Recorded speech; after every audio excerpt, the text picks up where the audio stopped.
What's up, guys? Hello, all, and welcome to Hockey on Top podcast. This is episode 11, Live Long and Prospect. I am your host, Bill Dean, and I'm here, of course, with my two co-hosts, Steve Echevarria and Mike Sandillo, a.k.a. Little Steven Schwim.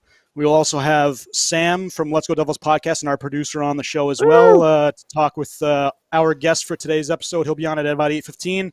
Drew Way with Blueshirts Breakaway. Sorry, he's also on Twitter. But we'll get into the intro for him a little bit. Guys, get some beers in real fast because we got a jam-packed show. All right, I am drinking. This one is from Shorts Guy, present. If I can get this out of my koozie that I'm drinking out of again. Key Lime Corrosion by Cape May Brewery. When he went down there to Cape May to visit, he brought me home another sour IPA with key lime in it. This is really, really freaking good, actually. Can's a little crazy looking too. Yeah. I'm drinking a big boy. I'm going big and staying home. It's a single cut from Astoria, New York. It's I think you guys tried this over the weekend, and it was pretty good. So it's Reality is the new fiction. It's oak aged. It's got tons of crap in it. There's too many things to name, but I'm going big and staying home. Nice. He's drinking directly out of the big bottle too.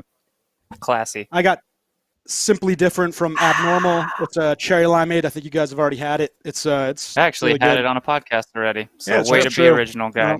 Imperial Burn Alert Advice. Sloppy second. Still my thunder, but just in time. This is their caption on the beer label. So just in time for warmer weather. This thirst quencher of a beer will surely keep you cool. Sweet cherry, tart key lime, playing a balanced act to create maximum enjoyment. Enjoy responsibly. Sam. We can't hear you, Sam.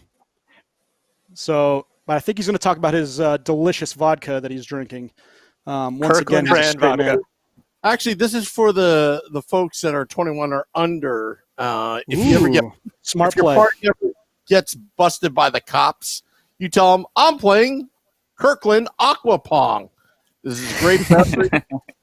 And the cops love it because they're like, yay, you're not underage drinking. All right, just carry on. And then when they leave, then you get back to the real beverage. That's all. So just quickly, if it's live, Matt Junio with the who is the Drew guy. He is a prospect writer. He does write for Blueshirts Breakaway. It is a Rangers podcast, but our fan website. But he knows what he's talking about. This guy's good. And we want him on because he's a great follow. Check him out on Twitter at Drew's Way. Drew's _way, and check out his stuff online. It talks about a lot about it talks a lot about analytics and prospect. It's pretty good, and he doesn't just say it from a Rangers. Yeah, really, it doesn't just come from a Rangers perspective. It comes from just a hockey perspective. So I'd really encourage you to check it out. Yeah, it's really good stuff. So, all right, guys, big news. Obviously, the CBA was accepted by all the players. It was signed by the Players Association, and it is in full effect. We have hockey back, obviously. It happened Friday. Obviously, the big things were that training camps, and we're just going to go through dates real fast. Training camps opened today. All players were expected to return. With that, there was 31 players for each team. However, they wanted to divvy that up between forwards and defensemen, as well as many goaltenders as you wanted. So that was, really good info. Club travel to the hub cities, meaning Eastern Conference Toronto, Western Conference Edmonton, will happen July 26th. If you guys want to touch base on any of this, let me know. We'll just go through some quick dates. Exhibition games will happen the 20th to the 30th, one apiece. Probably laughing at me over here. Stanley Cup qualifiers. So funny. I know. I'm sorry, man. Continue, please. Stanley Cup qualifiers begin August 1st. And then the first round begins August 11th. So there'll be 10 days to do that qualifying round between the 16 teams. And then first round begins, and then Stanley Cup Finals September 22nd. So we got hockey back. Along with those dates, they did say they want to finish up the season, including the Stanley Cup Finals by October 9th, I believe. Or sorry, what was the second date again, Steve? Sorry, second. October 2nd, and have the draft the 9th and the 10th. Yeah. So that still could change. Pretty good stuff. Yeah, I mean, obviously, the draft day, and then free agency. The other one would be set. Yeah, free agency could be October 9th. 7 days after the completion of the Stanley Cup final. I think it said October 9th or 7 days after the completion of the Stanley Cup final, whichever date is later. Later, yeah. Yeah. So NHL players are also going to be back in the Olympics in 2022 and 2026. I know last week we just discussed Team USA and we went through some rosters, but that's awesome news. To have hockey back for the Olympics is fantastic. Like I said, we touch base on last episode. We did talk some players and what we thought rosters could be. You guys got any good info on that, or you want to talk about that a little bit? Yeah. I wanted to go over. So everybody's returning to camp. We have some hiccups here and there with some teams. So does Dean. So does Dean with some. Yes. Literal hiccups. I had the worst this past weekend. Oh my we're not God! going to get Fantastic. into that. No, another time. We won't get into that. Players opting out. We'll start with the main guys opting out right now. Carl Alzner from Montreal. I actually heard that Carl Alzner has opted out. I believe he has 2 years left on his contract. The prospect that they have, Romanov, I believe is his name, is coming to the camp, but is not allowed to play. Mm-hmm. But apparently they gave him Carl Alzner's number. Oh, wow. His jersey number, so I don't know how that's going to work out. That's a dick move. Yeah, they gave him a 3-year entry contract, I can't confirm it. That's just something that I heard. But so anyway, Carl Alzner out. Steve Kampfer from Boston out. Mike Green from Edmonton, acquired at the trade deadline, played 2 games for Edmonton, out, is a UFA at the end of the season, so that was kind of a waste for them, unfortunately. But whatever Mike Green thinks is best for him. Roman Polak, we all knew, he's out. Sven Berchi from Vancouver is out. Travis Hamonic, big name from Calgary, is out. Yep. Also, Florida assistant coach Mike Kitchen has also opted out. So those are the big names for the opt-outs. Pittsburgh actually had a little thing happen today. The announcement from the team stating Pittsburgh Penguins will be voluntarily sidelining 9 players from the training camp roster due to potential secondary exposure to an individual who had contact with a person that has tested positive for COVID-19 virus. The team learned of the possible secondary exposure on Sunday, July 12th. The decision to isolate this group of players was made out of an abundance of caution in an effort to avoid exposure to anyone else within the organization. The 9 players will not participate until they are deemed safe in accordance with NHL protocol and further test results. So, a friend of a friend of a friend. It's kind of maybe a secondary exposure, but they are being overly cautious. So a lot of the language in there is not to panic over. And who knows? They didn't mention quarantine. They said isolation. So for pending further test results. We don't know how long that's going to be. They also don't announce the players officially, but they are allowed 1 media representative who showed up and noted the 9 players who weren't on the ice. Patrick Hornquist was the big name there, probably the only one who's going to play, followed by Anthony Angelo, Adam Johnson, Samuel Poulin, Pierre-Olivier Joseph, Philip Verone, Sam Miletic, Juuso Riikola, and Alex Diorio. So those guys are the 9 that are currently out for Pittsburgh.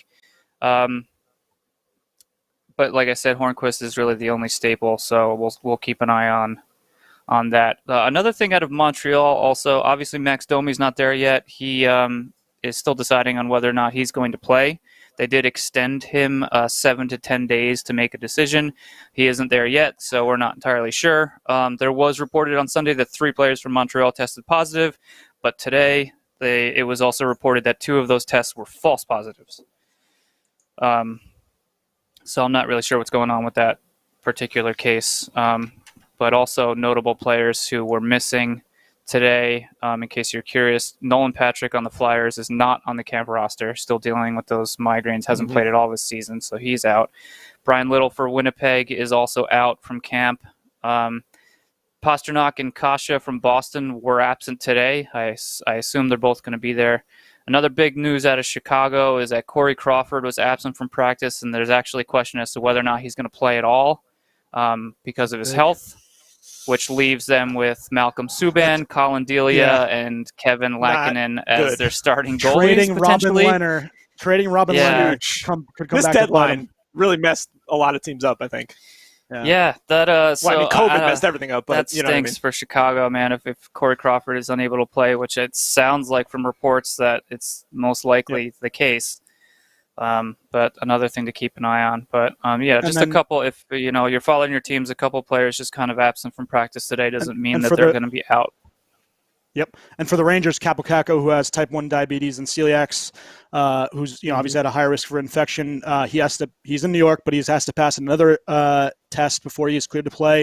And there's a possibility he could not be cleared, as seen in the phase 3 protocol. There is a bunch of tests that these guys who have more exposure have to go through.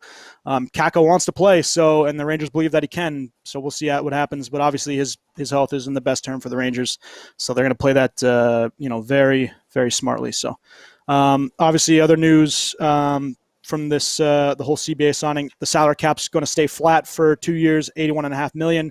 We'll go into there'll be shows on this because that's big news, and a lot of teams are going to get they'll be in trouble. Cap crunch. A lot of teams that are close to that ceiling. No buyouts.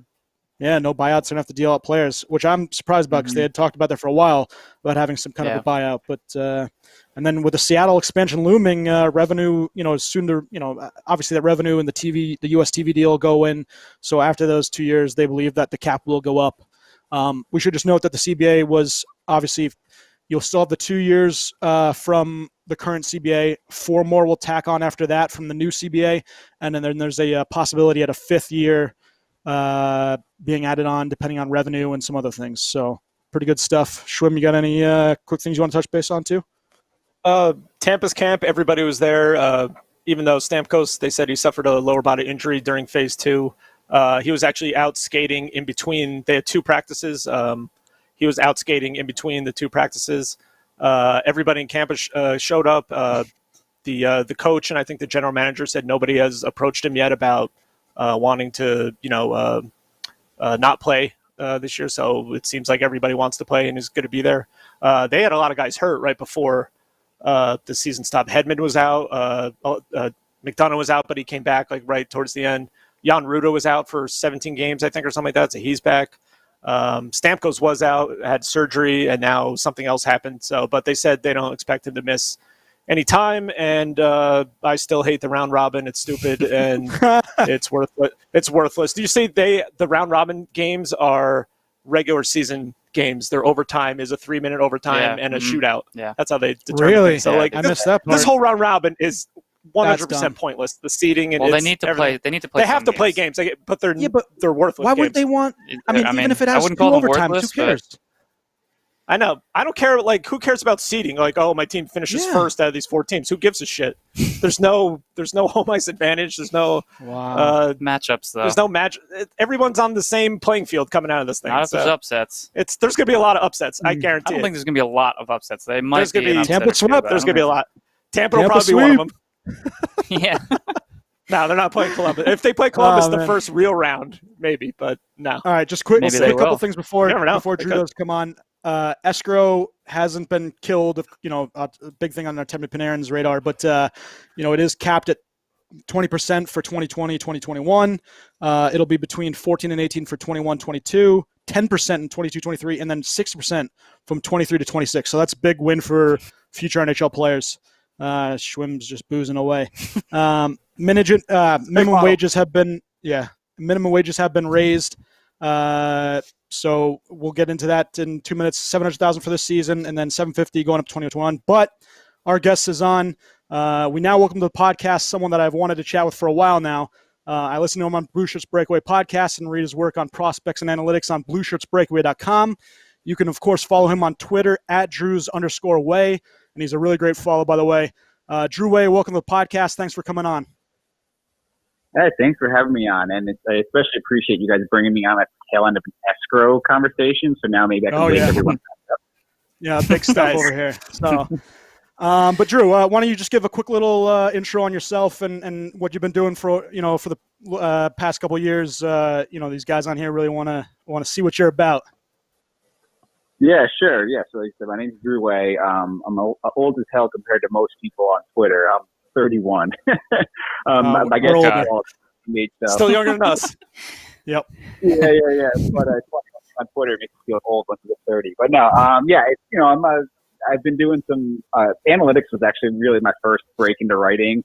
When Blueshirts Breakaway podcast started taking off, and they created a website, they asked me if I wanted to come on to do some of the analytics-based writing for them. So I was on board, and there's no commitment. I got to career. I have a kid now, stuff like that. So there's only so much I could commit to actually, doing on a specific cadence. That eventually led me into writing about some of the prospect musings I've had. And it's always been sort of a hobby of mine. And just the more people enjoyed it, the more I got into it. And, now I've been doing this prospect stuff for about 3 years or so now.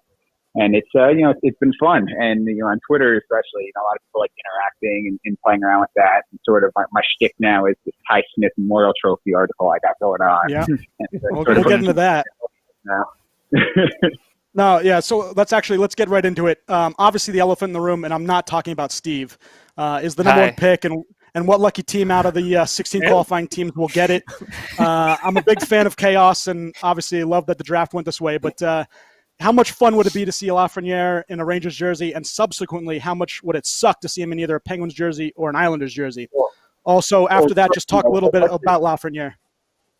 Yeah, what's this dig at Steve? So I'm like just becoming familiar with you guys, and all of a sudden you say, "What's the elephant in the room?" and you throw a dig at him. What's the story behind that?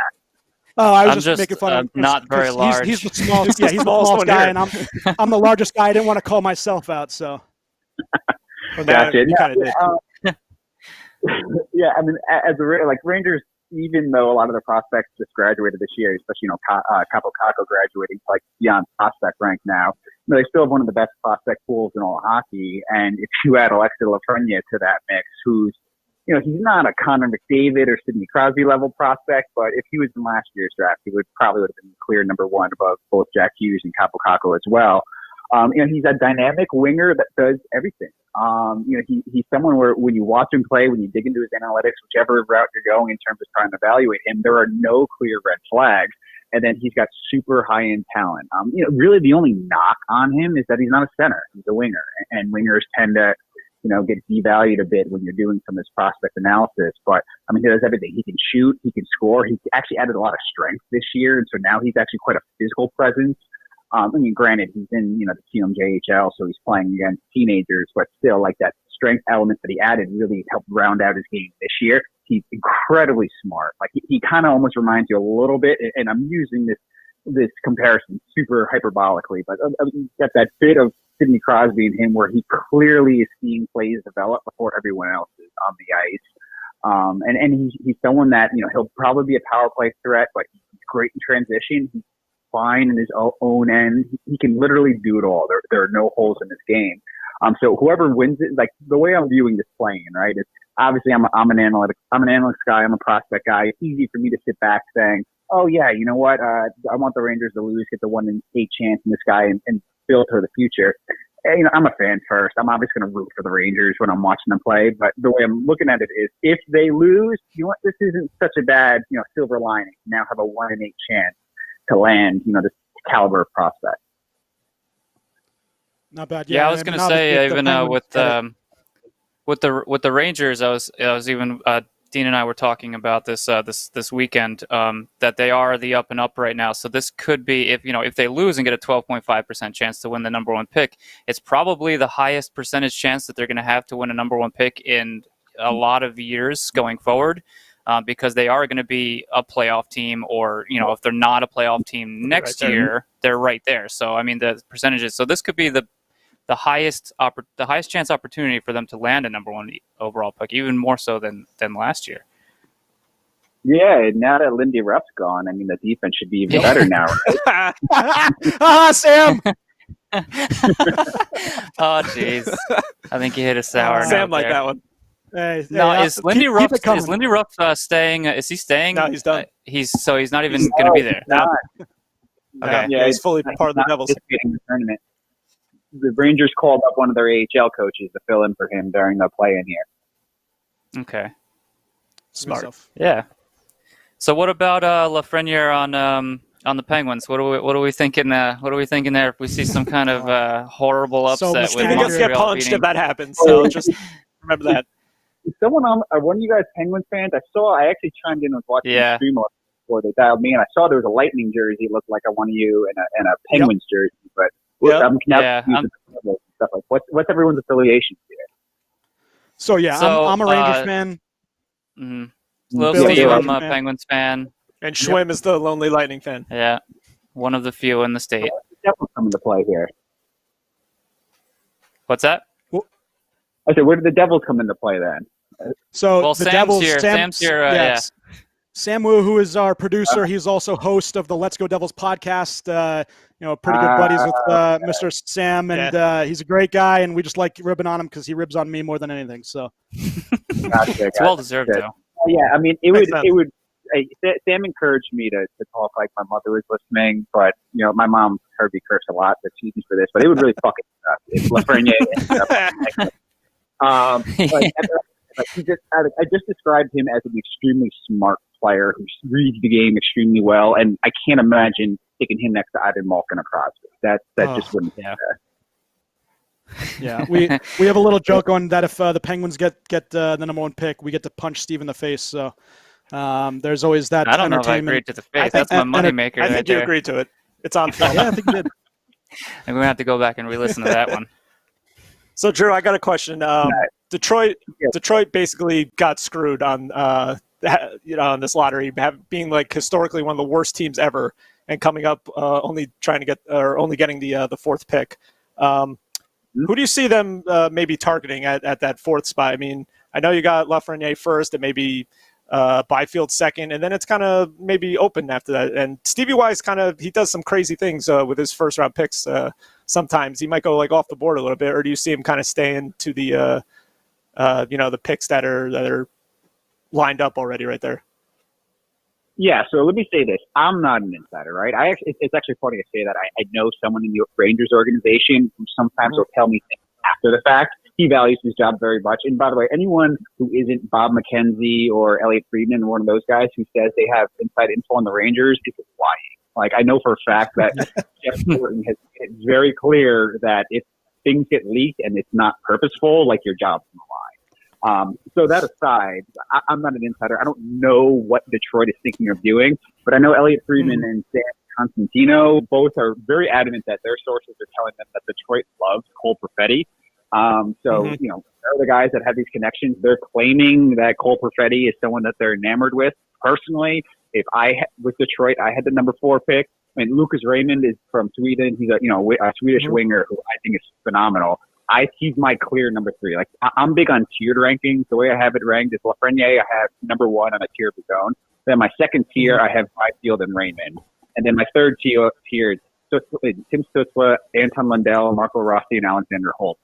A lot of industry guys have Stützle third instead of Raymond, but they're also in the conversation there. Personally, if Raymond's there at 4, I'm running to the podium to select him. If he's not there, then any of that next tier I said, Stützle, Lundell, Rossi, or Holtz, I'm fine with any of them.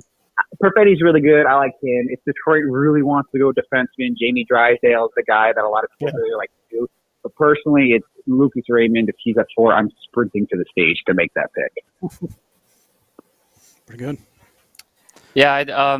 So I was curious also about I know that this is a very deep draft, and the top maybe 25 or so are going to be really impactful players, so potentially really impactful players.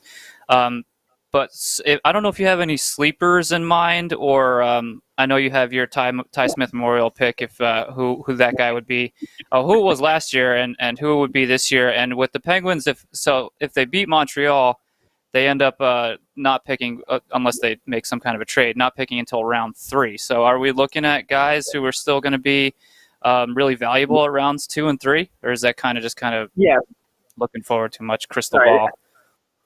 Yeah, no, I apologize. I didn't mean to cut you off there. My bad. So the way I have it out is I have like the top 14. I have is like these guys, like I would bet it all are going to be impactful NHL players, and that's really deep. Usually, I'm saying 6 to 8 players. I'm very confident in. Beyond that, though, there are a lot of really, really interesting guys, and there are a lot of guys that I have very highly ranked that, Bob McKenzie's list is the best list in terms of if you want to know what NHL teams may actually do. His list is generated by actually talking to these scouts who have voices in the room. So if you want some insight into what these GMs might do, his list is the best result. Needless to say, I disagree vehemently with a lot of his rankings. And these guys are pros. This is their job. I don't want to belittle what they're doing, but I have my own methodology and analysis, and I stick to it, and I stand by it. And in terms of what you're saying, in terms guys that may fall second, third round. I mean, one kid, Zion Niebeck is a guy that he was on my Ty Smith list. So for people who don't know, my Ty Smith Memorial Trophy thing, it's a little gimmick I have that in essence, it's a list of guys that I'm saying, I like these guys a lot more than the industry consensus. And then I award the trophy to the guy who I'm like, planting my flag on. This guy is going to be way better than most of the consensus is saying. It started because the first year I did it was Ty Smith, Devils prospect, in 2018. Last year, it was Pavel Dorofeyev, who went in the third round. I had him ranked, I think, like 20th, and he ended up falling to the third round. And it became this big gimmick where every time the Rangers passed on it to take someone else, people were tagging me on Twitter like, "Oh my God, he's having a heart attack." and this year, I awarded to a player named, the real way you pronounce his name is Jan Mysak, but when he came over to the OHL and they pronounced it Jan Mysak. And one of the funny things that someone has on Twitter, it was like, "Hey, Craig, have you heard of his brother, Lick?" And Craig, "No, I'm not familiar with him." And it was hilarious. But yeah, Jan Mysak is a guy where I have him 11. Bob McKenzie had him at like 32, 33. Wow. But I think he's fantastic. But in terms of, you're talking like third round, Zion Niebeck's the kid where I have him on that list. I have Niebeck ranked, I want to say, here, I just pulled 15. it up. 15, I have him ranked. Yeah, I have him at 15, and Bob McKenzie, I think, had him 70. Wow. And one of the big things is he's small. He's 5'8", 175 pounds, soaking wet. And, NHL GMs still can't get past size. And the way I view size is, obviously size matters. Like, if you're going to say, hey, here's a 5'8" kid, here's a 6'2" kid. They both have exactly the same skill set. Just one guy is 6'2", 200 pounds. One guy is 5'8". Obviously, you want the bigger guy, but that's not the way it is. You can't operate these things in a bubble. And Zion Niebeck is incredibly talented. People like throwing the term water bug around, but he kind of is like sort of like a Matt Zuccarello, but that has an excellent shot. And that's kind of like a good way to sort of picture the way he plays. He's feisty as hell for a little guy. He can change directions on a dime. Like the way he can just stop and pivot and then get to full speed immediately is really impressive. And when I'm evaluating player shots, one of the things I look at is I think it's really overrated to just look at how a guy's slap shot is. In the NHL, most of these guys aren't going to have much time to get off a slapper. And one of the things I really look at in terms of how good a player's shot is can he get it off in traffic? And Niebeck can get that off, like no other in terms of he's good enough hands where he can weave his way in and out of traffic and still snap his wrist shot on with pressure on him, and it's accurate, and it's pretty hard for someone as slight as he is in stature. So he's a guy that, like, if you're looking at Bob McKenzie's rankings, he very well could be there late second, early third round. That I have him ranked 15th, and I have him on a tier with guys like Jake Sanderson and Jack Quinn, who some people think might go in the top 10. Mm-hmm. Wow. Pretty good stuff. So I do have, all right, just quickly touching base. I heard you on with Ryan and Greg at Blueshirts Break. It was a really great, podcast. I encourage everybody to go take a look. Obviously, it's a Rangers podcast, but there's a lot of good stuff on prospects, and you went over this. And Drew, you're great. We really appreciate you coming on. So I do have one quick fan question before my other question. So Matt Junio from Facebook Live asked, why Lundell over Holtz? That's actually a good question. And so I want to be clear. I have them on the same tier. But yes, and the way when I do these tiers, the way I view a tier is if I have guys on a tier, it means I'm cool with them going in any order. And so like I said, I have Stützle, Lundell, Rossi, and Holtz all in the same tier. So in theory, you could put Holtz above Lundell, and I'm not going to argue strongly. The reason why I do have Lundell ahead of Holtz is because I think they both have comparable ceilings. I understand some people question Lundell's ceiling. I don't really have the worries. Is he going to be, a Connor McDavid elite talent? Probably not. But could he be Patrice Bergeron? Maybe. Probably not, but that's within the realm of possibilities in terms of his skill set and his outcomes. And, obviously, Patrice Bergeron, the big knock on Lundell is, just in case you guys don't know, is he's not dynamic. But, if you're talking about Patrice Bergeron, would any of you say, oh, he's a dynamic player? No, but he's an excellent all-around player that does everything well and doesn't have any holes in his game, and that's Anton Lundell. In terms of Alexander Holtz, he is, a very good player. I love him, and he probably has the best pure shot in this entire draft class.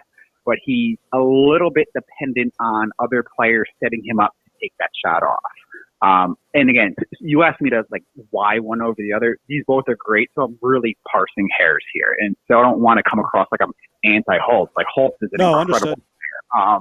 Yeah, but the reason why it's one, Lundell's a center, Holtz is a winger, and I think Lundell can do more and create more for himself, where Holtz is slightly more dependent on his teammates to, help him become what he might be. Gotcha. No, yeah, I mean, I've been watching for a little while some prospects and getting into some stuff, and I'm a big fan of Lucas Raymond, like you said before. I think up till the beginning of the season, he was ranked probably the number 2 prospect, right? He was a guy that super talented. I know he fell off this year, had a not, he didn't really play very well this year. I think there was some talk about injuries, but he's another guy, like you said, that for the Devils, I mean, the Devils fans on here, if you got him at 6, I think that's where their pick is, right? Sam 6. If 7. If you can get him at 7, I mean, geez, that's a steal. Yeah. You're saying Holtz. I missed you say the name the person describing. Lucas Raymond. Oh yeah. Yo, if you get Raymond, honestly, if you get Raymond anything beyond 3rd, you're money in the bank. The lowest I could, I understand a lot of people really like Tim Stützle, and his skating is out of this world. And to be clear, I think Lucas Raymond's one of the best skaters in this draft class too. And I highly question anyone who argues. I think it was Corey Pronman came out questioning Lucas Raymond's skating, and I don't want to be mean because again, his whole job is to do this, but quite frankly, I have no idea what he's watching if he thinks skating is an issue for Lucas Raymond. But I understand the argument for putting Stützle ahead of Raymond, but if you get Raymond anywhere below 4th, that is a freaking steal. All right. So let's piss off some Devils fans even more. Let's talk some Rangers prospects. Who's really impressed you this season, and who's had their stock drop? Obviously, Shesterkin's obvious. The guy is probably the run for the Calder next year as Rookie of the Year. But what about other guys like Henriksen, Lundqvist, Paginiemi, and just so on and so forth? What do you think about the Rangers list?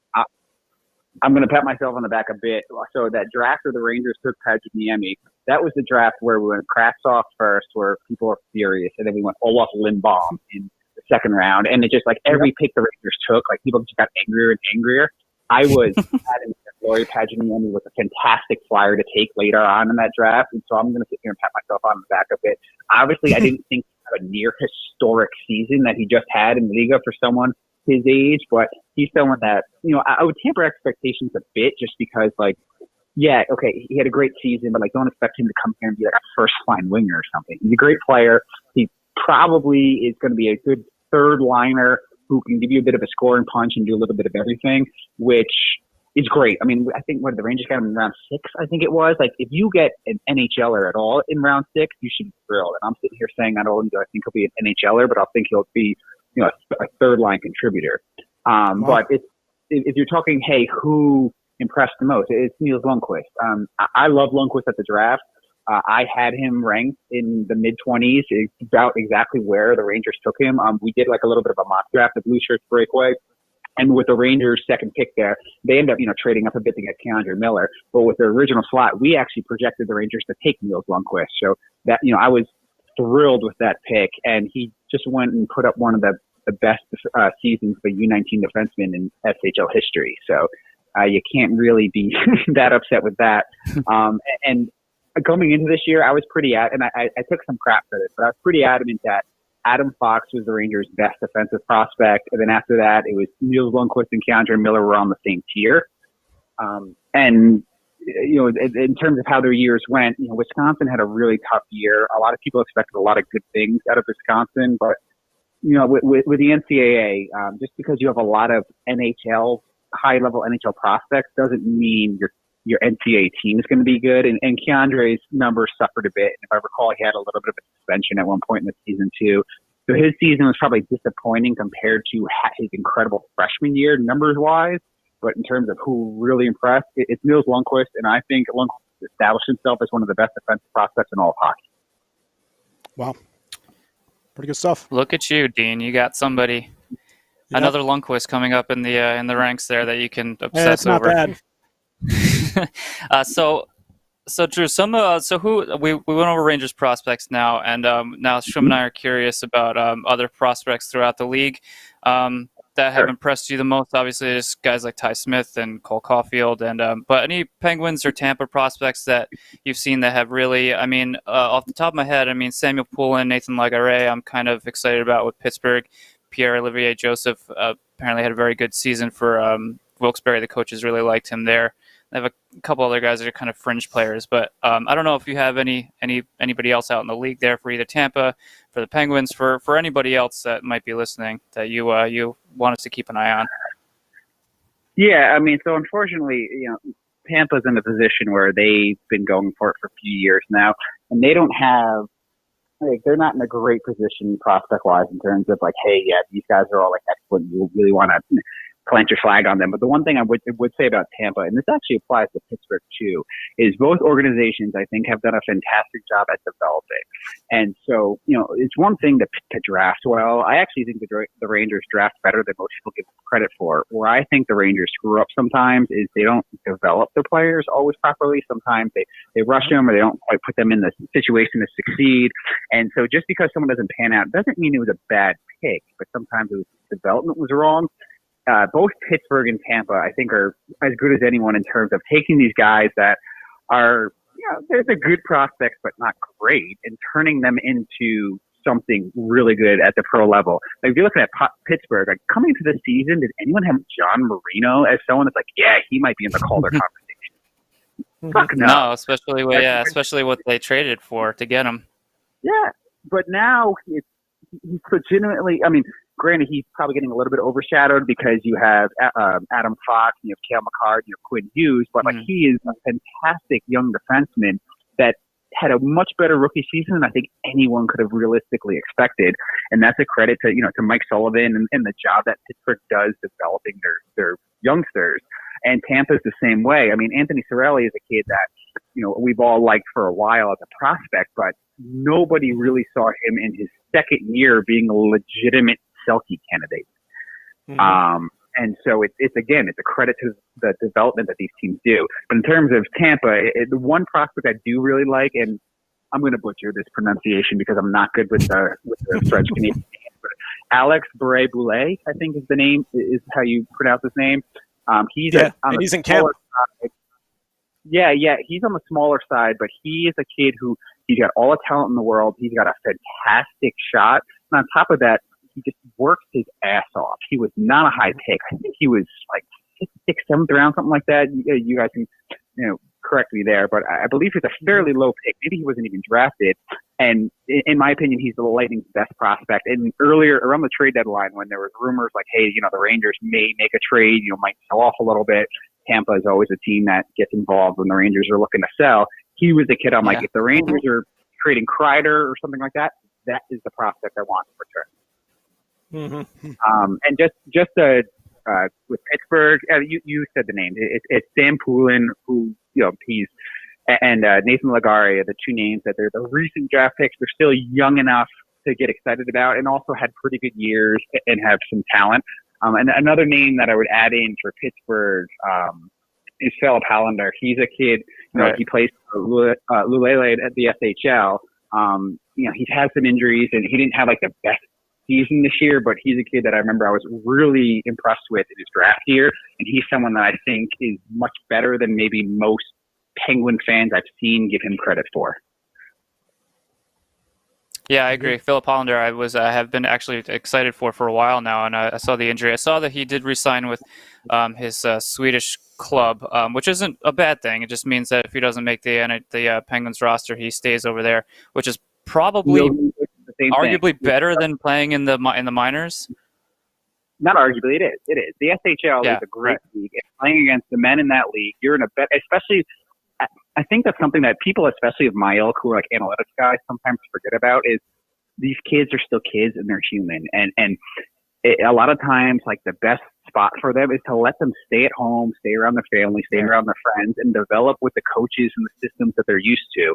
You know what? Yes, once they get to a point, bring them over, get them used to the smaller ice size of the NHL. and develop them that way. But it's not a bad thing to let the kids cook a little bit over in whether you're talking about Liga or SHL or the KHL. All those are fantastic pro leagues who, for the most part, have pretty good track records of developing. Phil Hollander, I mean, he's on Luleva. I believe that's the same team as Nils Lundqvist. They're poised to be a really good team next year. That could be a really good situation for him to get some key experience, get some playoff experience, and then, next year they can pull him over and see what they can do. Right. So speaking of Tampa prospects and the Rangers. At this trade deadline, Tampa traded away one of their prospects, Nolan Foote, for Blake Coleman, and they traded a first-round pick with it. One, what did you think of that horrendous trade? Because you know what I thought of it. I think obviously. Sam liked it. And secondly, what did you think of Nolan Foote as a prospect, and as well as former Tampa prospects that are now in the Rangers, like Libor Hayek and Brett Howden? Yeah. So Nolan Foote, I think it's fine. I think Tampa fans think he's better than he is because he's their guy. And that's natural. Most fan bases in any sport, whether it's talking basketball, baseball, hockey, people tend to overrate their own prospects. Like I remember a couple of years ago, hell, I'll talk about now, like the Ranger fans talk about Morgan Barron, like he's some guy that's going to come up, he's a first, second line center. I'm like, yeah, he's been great and has really impressed and done better than we thought he'd be. But if he's anything more than a third line center, I'll be stunned. And again, to be clear, if he develops into a third line center, that's a huge win given where they drafted him. But, fans have a tendency to overrating their own prospects. Nolan Foote, I think, was good, but I didn't have him as a first rounder in 2019 draft. I think he's got a good shot, and yes, he's big, and that's probably honestly the reason why he went in the first round is because he's 6'4", 200 pounds. But he can't skate. And his brother, maybe also. Yeah, and his father. But I have trouble. Skating's not everything, and I do think sometimes people overrate skating when they're talking about like prospects and stuff like that. But like Nolan Foote, like he's not only is he not a good skater, but like he's a poor skater. And he's got talent. He'll probably crack the NHL. He'll probably be fine. But he's another one. Like if he's a top six, if he's a top six player in the NHL, I'd be stunned. But the Blake Coleman trade, they gave a first round pick for a penalty kill third liner, like pretty much. Foote is fine. And the key that you should add is, hey, like Coleman signed for another year, and the fact that you're getting a guy for a year and a half, like that has a lot more value. And he's a guy that will fit in well with Tampa and do well. And I get that, because of how stacked the Lightning are, maybe they view Foote as not that valuable. Just maybe they don't have a spot for him, but. To give up, and not only did they give up a first-round pick, they give up Vancouver's first-round pick, which more likely than not it could be higher than their own. Yeah. Well, the pick is protected now, so even if Vancouver loses, they retain it. But then it ends up being who knows about next season, because it would go to a first-round pick next season. I'm sure they'll be better next season, so they'll probably still have a lower pick. But yeah, it was a hefty price for Tampa to play for a guy that, sure, he might, I don't want to call him a marginal player because I think his value, his versatility and his value on the penalty kill is exactly what Tampa was looking for. But you gave up a first round pick and a pretty highly touted prospect, even though I think he's a bit overrated, for a depth player. Like, congratulations. Good job, Schwim. And then another first round for Barclay Goodrow. So, but let's not talk about our trades at the trade deadline, please. Well, so Schwim did ask about the Rangers getting fleeced for McDonough, for Hayek and Howden, so maybe you want to touch base on that one a little bit. Yeah, you having fun with the McDonough contract? No. Maybe he'll be traded in the offseason. Yeah, one thing I'll say is that, no, you guys lost the Azure. He's not going to be able to shed that contract anymore. But no, I don't. At the time, my opinion at the time of the trade was it was fine. Like it wasn't any of the names that Ranger fans were hoping to get, but the Ranger fans were never getting the names they really wanted. Cirelli was the one name that was probably gettable that I wanted, and that didn't happen. But they were never getting Sergachev, and anyone that thought they were getting Sergachev is out of their freaking mind. And they were. And some people were like, "Oh, they might get Braden Point." I'm like, no, they're not. Like, again, Ryan McDonough. This guy on the podcast over here. Yeah, there's a guy on the podcast that you might know. He was adamant about getting Braden Point. I was like, joking you're around. out of your mind. I knew that was never You happening. wanted him. You're out of your mind. Well, if you wanted him, but if you honestly thought that was realistic, like, I'll take 2 of whatever you've been having. But no, it's fine. Like, so one thing I'll say is that you can't look back. Like, people sometimes will often think, "Oh no, you have to use hindsight to evaluate trades." Like, bullshit. I'm going to go back to what I was saying before. A lot of like how when you're talking about prospects and trading them, you have to evaluate the trade. What were the prospect values at the time of the trade? Because 2 years later now, it may not be that the prospects were no good. It's just they developed them properly. And I'm adamant that was Brett Howden. Brett Howden actually was both Howden and Hayek were borderline first, early second round prospects. They weren't like the top type of guys, but they were firmly entrenched in their second tier. They were largely regarded as good prospects. So to get them 2 plus a first round pick, and then JT Miller, Nemestikov, you know what? Nemestikov, the Rangers clearly overvalued, but JT Miller, again, I mentioned that I do have some connections to the Rangers organization. One of the few things I've been told adamantly is JT Miller was a freaking cancer. Nobody could stand him on the team. He was the guy I didn't like him. To be clear, because you got a first round pick from Vancouver from him. But to be clear, not anymore. I'm not someone. I actually think, like, this locker room stuff is like overrated. Like, I've been told adamantly that, like, JT Miller needed to go. Nobody could stand him. The coaching staff, the players, he needed to go, and the league knew that he needed to go. So his value was tanked because of that. So the trade, it gets muddied because of the JT Miller and the Nemestikov piece. But in terms of like prospects, Hayek and Howden at the time they were good, not great prospects. And I think the Rangers haven't really done them any favors, especially with Howden in terms of developing them. Because when they got here, the Rangers, especially with Howden, became enamored with them and threw him into a role that he clearly wasn't ready for, and then have just stuck by him for whatever reason. And he just, when you watch him, like, I think it's pretty clear, like, the kid has somewhat lost his confidence and, you know, is struggling out there. And they keep putting him in this defensive role. And, like, he was good as a teenager defenseman in the WHL, but he was never like, yeah, go stick him against, you know, the second line NHLers good. And it's, you know, it's no wonder why he's getting his head kicked in every time he's out there on the ice, you know, in these roles that they're playing him on. But again, going back to at the time of the deal, it was a little bit disappointing because it was a quantity over quality kind of trade. But when you look at the sum of all the pieces, it was okay. And I believe the Niels Lundqvist pick was that the Tampa pick, and that's the one. Yeah, Drew just said he's arguably one of the best defensive prospects in the entire NHL right now. So that's what I'll hang my hat on there. So yeah, a little bit underwhelming, but it's okay.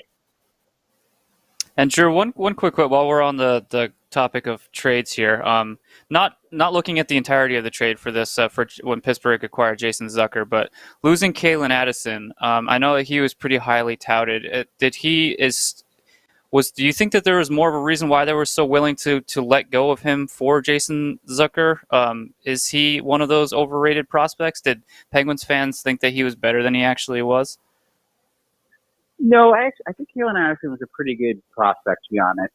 Definitely more offensively gifted than defensively, but I think it's really Jason Zucker's a good player. And I think if anything, the way that deal is touted is Jason Zucker's a better player than most people give him credit for. Kalen Addison, he's a good prospect. He's a really great passer for a defenseman.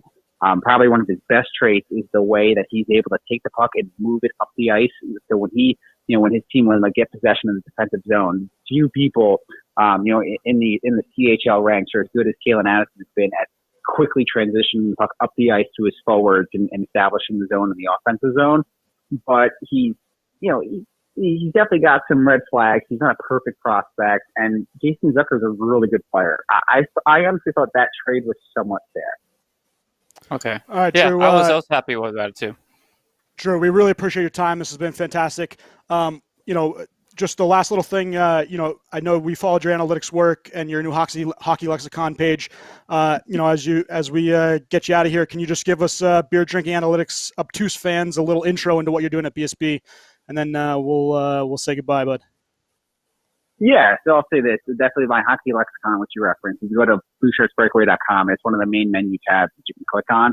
It's something I created a couple of years ago, and I do need to update it, so I'll throw that out there. But the purpose of it is this. I'm not I love analytics, but I'm not the kind of person that's going to sit here and beat you all over the head with analytics, saying you need to buy into these analytics over everything else. In fact, I think one of the biggest problems that analytics have in terms of catching on with the NHL crowd is so many of the pretty prominent voices in the analytic crowd are assholes. And they act like, if you don't agree with this, not only are you wrong, but you're an idiot for doing so. And that's something that's always rubbed me the wrong way. And while I agree with what they're saying, I often disagree with the way they're going about it.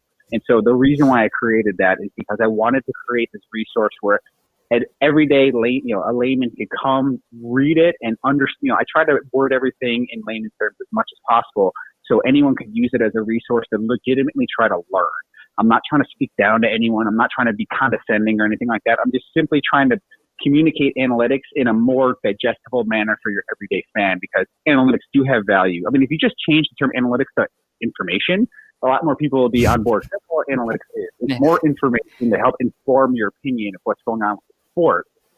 But again, one of the biggest problems is just how people are communicating this and having conversations about it.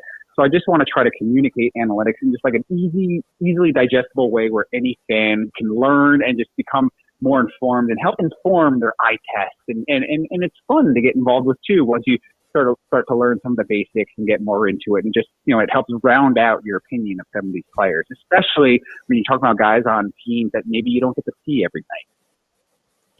Well, Drew, that was absolutely fantastic, and we definitely want to have you back on again to talk some prospects before we get to the draft. But at Drew's _way, obviously writer with Blue Shirts Breakaway. Drew, thank you so much. We really appreciate the time, bud, and we'll have you back on. Thank you. Thanks, Drew. Yeah, thank you, Drew. Thank you very much. Thank you. Be good, guys. You too. So great talk with Drew. There he goes. Yeah, that was really good. We cheers, Drew. I know we didn't get to everybody's questions, but we will have Drew back on to talk a little more. All right. Quickly before we do head out, let's just talk a little bit about Lindy Ruff, right? I guess that was one of the last things we had on the docket. Quickly, Kirill Kaprizov signed his contract with the Wild, and he's going to sign probably for 3 years. He'll actually lose this 1 year, just like the defenseman from Montreal. Canadiens, Montreal. Yeah. But Sam, I know you talked about this. Playoffs. Sam, I was just saying, I know you talked about this on your podcast, but give us a little bit of Lindy Ruff, what you're thinking. Hey, where's the beef? You're muted, bud. He muted himself. You're supposed to mute Bill. You're supposed to mute Bill, not you. Yeah, I just muted Bill. Thanks. There we go. I'm always here for the reminder. Don't worry. We're going to see an X through him next. I don't know why all the hate of Lindy Ruff. It was not his fault that he was on the Rangers when they were rebuilding, when they waved the white flag. Oh, we're going to be rebuilding, season ticket holders. I'm going to write you a letter. And your goaltender that's aging, that is desperate for a Stanley Cup. I don't blame Lindy on the bad defense. That's all. It was all a plan from the start. Lindy Ruff, bad defense, just to get back at Henrik Lundqvist. I'm not going to say I don't hate your pick as Lindy Ruff as a head coach. At this point, to be honest with you, I don't even think it matters because, and again, I hate to bring this up, but my opinion is the Devils are not a playoff team. And I think Lindy Ruff is more of a bridge coach until they find some sort of structure.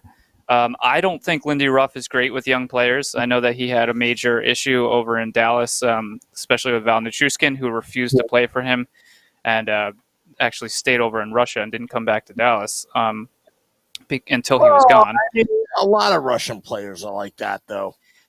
It depends on the player, too. It could be ego from the player as well, but I know that he wasn't liked in Dallas, but some of these old school coaches, I feel like Tortorella might be the only example of an old school coach who has adjusted to the change of the league. And look how long it took him to adjust. Yeah, and it took him forever to adjust and change his attitude, and now he's having success in Columbus. After this, who knows? But you see a lot of these older coaches who've been around for a while that just their systems don't work anymore. Joel Quenneville down in Florida is doing okay, but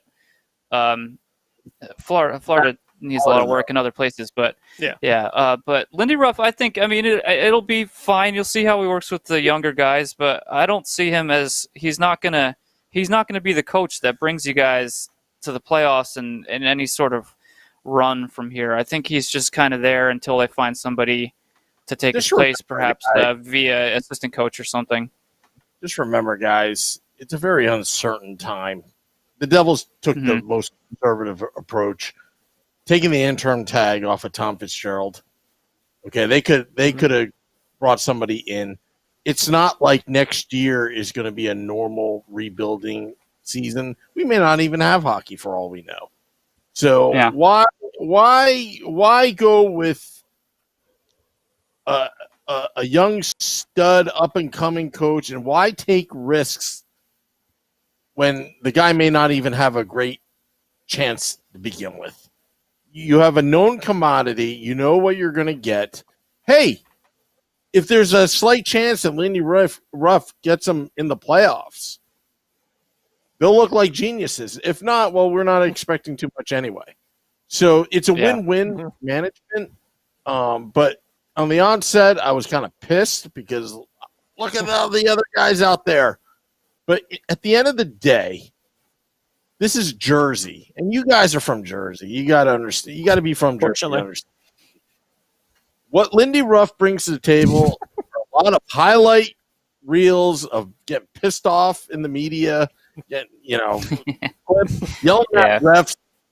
That hard-nosed guy, the guy that is very similar to Pat Burns, and this is Jersey. So I think honestly, I think he's going to do well, but will he get them to the playoffs? He's got a long way to go. But he's got a lot of young players like Mac Black, big goaltender, young. You've got Jack Hughes and Nico Hischier down the middle for the next 5 to 10 years. Well, Jack Hughes if he resigns. The possibilities of couple draft picks in the first round. He's using sign language. 20. Oh, you're not muted, are you? No, you can talk. Is he still muted? He's still muted. That's fantastic. Unless he's really good at miming. You know what? Just because of that, I will mute it now. Now you can't even. No, I got love. Oh, now you're. Hey, here you are. No, I was talking. No one was hearing me. I only said like 4 things. Yeah, you were muted. No. So, but I think, honestly, you know what? It is what it is. At least they got a coach now. They've got a GM. They can move forward. It's Tom Fitzgerald's team. He earned it. I thought Nazardine should have earned another year. That's who I thought should have stayed. I agree. Yeah, I agree with that there. But I don't remember this. I think he is staying. Oh, so he's going to be assistant now? An assistant? I believe so. But I got to double check that because I heard it somewhere. So, if that's true, hey, you know what? Nat's going to learn a little from Ruff if that's true, Hopefully he does a little better for you guys than he did for us. So. Well, I mean, that's a different situation, though. No, I know. I know we didn't have a great defensive core. I'm not saying we did. Wrote a letter to the season ticket holders. Sorry for charging you so much. We have had pretty decent defense, and the metrics just and Drew has gone to this too, but just the metrics from Lindy Ruff when they got there to when to these last 2-3 years have not been very good. And I realize that, like I said, we didn't have the best defense, but there is definitely some guys that should have played better. And Jacob Trouba, whether it was money and pressure coming here in this first year stinking, he's a lot better defenseman than he was there, and they think that the system could be the idea. Listen, he's a better overall coach for a whole team so that he can worry about offense, defense. He doesn't have to focus on a specific position. He can let his forwards, coaches, and the defensive coaches take care of that everyday stuff. I think as a leader, he's probably a pretty good guy. I just, for reasons that are obvious to the Rangers, he wasn't very good there. So that's why I'm happy that he's gone. And hopefully, not hopefully, but he'll do a little better for you guys. Just not cup better. I wonder how many, Sam, how many of the guys that they contacted actually turned down the position. If they really did like it. Was Lindy Ruff their guy, or were they hoping for some of these other free agent coaches? Everybody anticipates that Gerard Gallant is holding out for Seattle potentially, yeah. Correct? Mm-hmm. I mean, he would have been I think he would have been a better choice.